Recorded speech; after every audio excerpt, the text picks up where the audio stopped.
GNC ನಾಟಿ brand YouTube channel ನೋಡ್ತಕ್ಕಂಥ ಎಲ್ಲ ರೈತ ಬಾಂಧವರಿಗೂ ಸ್ನೇಹಿತರಿಗೂ ನಮಸ್ಕಾರಗಳು. ನಾನು ಈ ದಿನ ಒಂದು ನಾಟಿ ಕೋಳಿ ಸಾಕಾಣಿಕೆ ಮಾಡ್ತಾ ಇರ್ತಕ್ಕಂಥ ಒಂದು ಫಾರಂ ನಲ್ಲಿ ಇದ್ದೀನಿ.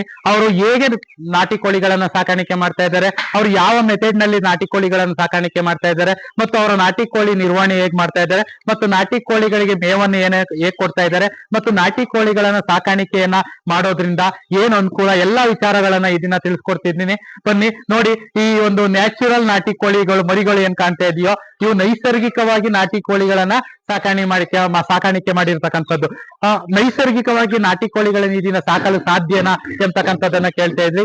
ಸಾಧ್ಯ ಇದೆ. ಯಾಕೆ ಅಂತಂದ್ರೆ ಈ ದಿನ ಏನು ನಾವು ನಾಟಿ ಕೋಳಿಗಳನ್ನ ನೀವು ನೋಡ್ತಾ ಇದ್ದೀರೋ, ಈ ಎಲ್ಲವೂ ಕೂಡ ಕೋಳಿ ಕೈಯಲ್ಲಿ ಮರಿ ಮಾಡಿಸಿ ನ್ಯಾಚುರಲ್ ಗೆ ಸಾಕಾಣಿಕೆ ಮಾಡಿರ್ತಕ್ಕಂಥದ್ದು. ನೋಡಿ, 15 1 ತಿಂಗಳು, 1.5 ತಿಂಗಳು, 2 ತಿಂಗಳು, 3 ತಿಂಗಳು, 5 ತಿಂಗಳು, 10 ತಿಂಗಳು, 1 ವರ್ಷ, 1.5 ವರ್ಷದವರೆಗೆ ಇರ್ತಕ್ಕಂಥ ಎಲ್ಲಾ ಸಣ್ಣ ದಪ್ಪ ಎಲ್ಲಾ ಕೋಳಿಗಳು ಇರ್ತಕ್ಕಂಥದ್ದನ್ನ ನಾವು ನೋಡ್ತಾ ಇದೀವಿ. ಇವರು ಸ್ವತಃ ಆ ಒಂದು ಕೋಳಿ ಏನು ಕಾವಿಗೆ ಕುತ್ಕತ್ತದೋ ಆಗ ಆ ಕಾವಿಗೆ ಕೂರಿಸಿ ಆ ಮರಿಯನ್ನ ತೆಗೆದು ಇಲ್ಲಿ ಏನ್ ಕಾಣ್ತಾ ಇದೆಯೋ, ಇಲ್ಲಿ ಆ ಮರಿಗಳನ್ನ ಒಂದ್ ತಿಂಗಳು 1.5 ತಿಂಗಳು ಬಿಡ್ತಾರೆ. ಅಂದ್ರೆ ಆ ಮರಿಗಳ ರಕ್ಷಣೆಯನ್ನು ಹೇಗ್ ಮಾಡ್ಕೊಳ್ಳೋದು, ಪ್ರಾರಂಭದಲ್ಲಿ ನಾವು ಮರಿಗಳನ್ನ ರಕ್ಷಣೆ ಮಾಡ್ಕೊಳ್ಳೋದು ಬಹಳ ಕಷ್ಟಕರ ವಿಚಾರ. ಹಾಗಾಗಿ ನಾವು ಈ ತರದಲ್ಲಿ 1 ತಿಂಗಳು 1.5 ತಿಂಗಳು ಮರಿಗಳನ್ನ ಬಿಟ್ಕೊಂಡು ಅವಕ್ಕೆ ಸಣ್ಣ ಪ್ರಮಾಣದ ಫೀಡ್ ಹಾಕೋದಿಲ್ಲ. ಅಂದ್ರೆ ಫೀಡ್ ಅಂದ್ರೆ ಮೇವು ಅಂತ ಅರ್ಥ. ಆ ಫೀಡ್ ಅಲ್ಲ, ಇವರು ಭತ್ತರಾಗಿ, ನುಚ್ಚಕ್ಕಿ ಮತ್ತೆ ಕ್ಯಾಸೆ ಏನಿದೆಯಾ ಅವುಗಳನ್ನ ಹಾಕೊಂಡು ಅವುಗಳಿಗೆ ಒಂದು ಮೇವನ್ನ ನೀಡಿ ಡೆವಲಪ್ ಮಾಡ್ತಾರೆ. ತದನಂತರದಲ್ಲಿ ಅವರು ಈ ತರ ಅವ್ರು ಇರ್ತಕ್ಕಂಥ ಫಾರಂ ನಲ್ಲಿ ಬಿಟ್ಕೊಡ್ತಾರೆ. ಇಲ್ಲಿ ಸ್ವಲ್ಪ ದಿನ ಡೆವಲಪ್ ಆದ್ಮೇಲೆ ಹೊರಗಡೆ ಬಯಲಿಗೆ ಬಿಟ್ಟು ಇವರು ನಾಟಿ ಕೋಳಿಗಳನ್ನ ಸಾಕಾಣಿಕೆ ಮಾಡ್ತಾರೆ. ಈ ತರದಲ್ಲಿ ನಾಟಿ ಕೋಳಿ ಸಾಕಾಣಿಕೆ ಮಾಡೋದ್ರಿಂದ ರೈತರಿಗೆ ಅನುಕೂಲ ಆಗುತ್ತೆ. ಒಂದು ವೇಳೆ ಏನಾದ್ರೂ ನಾವು ಕಡಿಮೆ ಪ್ರದೇಶದಲ್ಲಿ ಅಲ್ಲೇ ಭತ್ತರಾಗಿ, ನುಚ್ಚಕ್ಕಿ ಹಾಕು ಸಾಕಾಣಿಕೆ ಮಾಡಿದ್ರೆ ಏನಾಗ್ತದೆ, ಮೇವು ಕಾಸ್ಟ್ ಎಷ್ಟಾಗುತ್ತೆ. ನಾವು ಆದಷ್ಟು ಫ್ರೀ ಕಾಸ್ಟ್ ಅಲ್ಲಿ ನಾಟಿ ಕೋಳಿಗಳನ್ನ ಸಾಕಾಣಿಕೆ ಮಾಡಬೇಕು ಅಂತಂದ್ರೆ ಈ ತರದಲ್ಲಿ ನಾವು ಬಯಲಿಗೆ ಬಿಟ್ಟು ಸ್ವಲ್ಪ ಡೆವಲಪ್ ಆಗುವವರೆಗೆ ನಾವು ಫಾರಂ ನಲ್ಲಿ ಇಟ್ಕೊಂಡು ನಂತರದಲ್ಲಿ ಹೊರಗಡೆ ಬಿಟ್ಟು ನಾವು ಬಯಲಿಗೆ ಸಾಕಾಣಿಕೆ ಮಾಡಬೇಕು. ಈ ತರದಲ್ಲಿ ರೈತರು ಸಾಕಾಣಿಕೆ ಮಾಡೋದ್ರಿಂದ, ನಾಟಿ ಕೋಳಿಗಳು ನಿರ್ವಹಣೆ ಮಾಡೋದ್ರಿಂದ ನಮ್ಗೆ ಲಾಭದಾಯಕ ಆಗಿರ್ತದೆ. ಮತ್ತೆ ನೀವು ನಾಟಿ ಕೋಳಿ ಸಾಕಾಣಿಕೆ ಮಾಡಿದ ತಕ್ಷಣ ಲಾಭ ಸಿಗುತ್ತೆ ಅಂತ ಹೇಳಕ್ ಆಗೋದಿಲ್ಲ. ನಿಮ್ದೇ ಆದಂತ ಒಂದು ಅನುಭವಗಳನ್ನ ಪಡ್ಕೋಬೇಕು.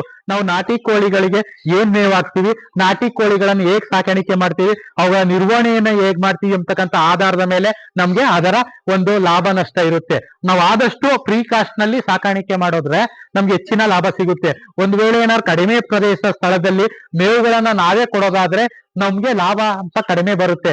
ಈಗ ಹೊರಗಡೆ ಈ ತರದಲ್ಲಿ ಜಾಗ ಇದ್ದಾಗ ನಾವು ದಿನಕ್ಕೆ 3-4 ಅವರ್ ಹೊರಗಡೆ ಬಿಟ್ಟಾಗ ಅಲ್ಲಿ ಹೊರಗಡೆ ಹುಳ ಹುಪ್ಪಟೆಗಳು ಹಸು ಮೇವನ್ನ ತಿಂತವೆ. ಅದರಿಂದ ನಮ್ಗೆ ನಾಟಿ ಕೋಳಿ ಸಾಕಾಣಿಕೆಯಲ್ಲಿ ಮೇವಿನ ನಿರ್ವಹಣೆ ಮಾಡ್ದಂಗ ಆಗುತ್ತೆ, ಮತ್ತೆ ಸಮತೋಲನ ಆಹಾರ ಕೊಟ್ಟಂಗ ಆಗುತ್ತೆ. ಹೊರಗಡೆ ಹುಳೆ ಹುಪ್ಪಟೆಗಳು ಏನಿದೆ ಮತ್ತೆ ಕೀಟಗಳೇನಿದೆ ಅವೆಲ್ಲ ತಿನ್ನೋದ್ರಿಂದ, ನಾವು ಭತ್ತರಾಗಿ, ನುಚ್ಚಕ್ಕಿ ಕೊಡೋದ್ರಿಂದ ನಾವು ಈ ತರದಲ್ಲಿ ನಾಟಿ ಕೋಳಿ ಸಾಕಾಣಿಕೆ ಮಾಡಿದ್ರೆ ಖಂಡಿತ ಆದಾಯ ಇರುತ್ತೆ. ಹಾಗಾಗಿ ನೀವು ಕೂಡ ನಾಟಿ ಕೋಳಿಗಳನ್ನ ಸಾಕಾಣಿಕೆ ಮಾಡಬೇಕು ಅಂತಂದ್ರೆ ಅಥವಾ ನಾಟಿ ಕೋಳಿ ಸಾಕಾಣಿಕೆ ಮಾಡಬೇಕು ಅಂತ ಬಯಸಿದ್ರೆ ನಮ್ಮ GNC ಯನ್ನ ಕಾಂಟ್ಯಾಕ್ಟ್ ಮಾಡಿ. ನಮ್ಮ GNC ಡಿಸ್ಟ್ರಿಬ್ಯೂಷನ್ ಅಂಡ್ ಮಾರ್ಕೆಟಿಂಗ್ ಏನಿದೆಯೋ ಅಲ್ಲಿ ಕೋಳಿಗಳನ್ನ, ಮರಿಗಳನ್ನ, ಮೊಟ್ಟೆಗಳನ್ನ ಮಾರಾಟ ಮಾಡ್ತೋದು, ಮತ್ತೆ ಬೈಬ್ಯಾಕ್ ಮಾಡೋದು, ರೈತರಿಗೆ ಮಾರ್ಕೆಟ್ ಮಾಡ್ಕೊಡೋದು, ಮತ್ತೆ ರೈತರನ್ನ ಸಂಪರ್ಕಿಸಿ ನಾಟಿ ಕೋಳಿಗೆ ಮಾಹಿತಿಯನ್ನ ನೀಡೋದು, ತರಬೇತಿಯನ್ನು ನೀಡೋದು ಎಲ್ಲವನ್ನ ಮಾಡ್ತಾ ಇದೀವಿ. ಹಾಗಾಗಿ ನಾಟಿ ಕೋಳಿ ಉತ್ಪಾದಕ ರೈತ ಕಂಪನಿಯನ್ನ ಮಾಡೋದಕ್ಕೆ ನಾವು ಹೊರಟಿದೀವಿ. ಹಲವಾರು ರೈತರು ಸಹಕಾರವನ್ನ ನೀಡ್ತಾ ಇದ್ದಾರೆ.